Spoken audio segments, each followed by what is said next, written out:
ৰমেন বৰুৱা ডাঙৰীয়া নিৰুদ্দেশ হোৱা আজি 23 দিন হ'ল আৰু পুলিচে অক্লান্ত পৰিশ্ৰম কৰাৰ পিছতো তেখেতৰ সন্ধান উলিয়াব পৰা নাই।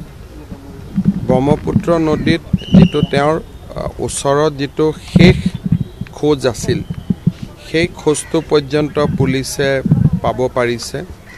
আমাৰ যেটো ডগ স্কোৱাড থাকে তেওঁলোকেও নদীৰ কাষলৈকে গৈ তাৰ পৰা আৰু আগুৱাব পৰা নাই। তেখেত নদীৰ কাষলৈকে যোৱা দেখা বহুকেইজন সাক্ষীও পোৱা গৈছে, কিন্তু ঘূৰি অহা সাক্ষী আদি কোনেও আজিলৈকে পোৱা নাই। তথাপিতো পুলিচে নিজৰ অনুসন্ধান অব্যাহত ৰাখিছে। মই কিবা এটা খবৰ পাম বুলিয়ে মই অহা নাছিলোঁ, কিন্তু আজি 23 দিন হ'ল দীপেন্দা আৰু বৌসকলক আজি এবাৰ লগ কৰিলোঁ। পুলিচে নিজৰ প্ৰচেষ্টা অব্যাহত ৰাখিব আৰু বাকী ভাগ্যত যি আছে সেইখিনি। এই ঘৰখনৰ লগত মোৰ বহুত দিনীয়া পুৰণা সম্পৰ্ক। নিপ বৰুৱা আৰু নীৰেণ বৰুৱা দুইজনৰ লগত মই একেলগে ককা দেউতা নাতি হাতী বোলছবি কৰিছিলোঁ আৰু অনাতাঁৰ কেন্দ্ৰত কাম কৰি থকাৰ পৰাই নীৰেণ বৰুৱাৰ লগত মোৰ বহুত ব্যক্তিগত সম্পৰ্ক।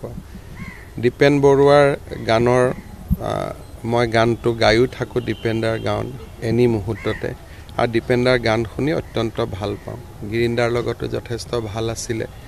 পৰিয়ালটোৰ লগত সদায় আমাৰ শুভকামনা থাকেই আৰু অসমৰ এটা জাতীয় জীৱনৰ লগত অত্যন্ত নিবিড়ভাৱে জড়িত, অসমক সন্মানিত কৰা এখন ঘৰ। ঘটনাটো শুনি সকলোৰে মন দুখত আছে, সকলোৰে মন শোকত মিয়মান হৈ আছে, কিন্তু হাতত কৰিবলগীয়া একো নাই কাৰণে আমিও এক প্ৰকাৰ পথৰ সন্ধান বিচাৰি নোপোৱা এজন মানুহৰ ধৰণৰ অৱস্থাত থাকিবলগীয়া হৈছে। SDRF, NDRF সকলোৱে চেষ্টা চলাই আছে, পুলিচেও সকলোৱে চেষ্টা চলাই আছে, কিন্তু 23 দিন পিছত আৰু ব্ৰহ্মপুত্ৰ নদীৰ পৰা ঘূৰি অহাৰো প্ৰমাণ নাই। গতিকে কেতিয়াবা খুব ঋণাত্মকভাৱে ভাবিব মন যায়, কিন্তু তাৰ লগত মানুহৰ সদায় মানুহ এটা আশাৰ ওপৰত জীয়াই থকা মানুহ, তাৰ পিছ মুহূৰ্ততে মনত এটা আশা আহে নহয় কিবা এটা খবৰ পাম। তেনেকৈ দুদুল্যমান অৱস্থাত সকলো আছে, ময়ো আছোঁ। আৰু তেনেকৈ মই আৰু বেলেগ বহুত বেছি তেখেতসকলে বিচাৰিলেতো এইটো সংৰক্ষণটোতো মই ক'লে নহ'ব। তেখেতসকলৰ ইয়াতে সম্পত্তি আছে, পৰিয়াল আছে, নাতি আছে,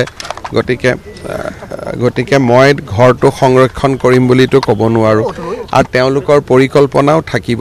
গতিকে এইটোতো এটা ডাঙৰ মাটি, বহুমূল্যৱান মাটি, পৰিয়ালটোত ইমান মানুহ আছে, তেওঁলোকৰ সন্তান আছে, নাতি আছে।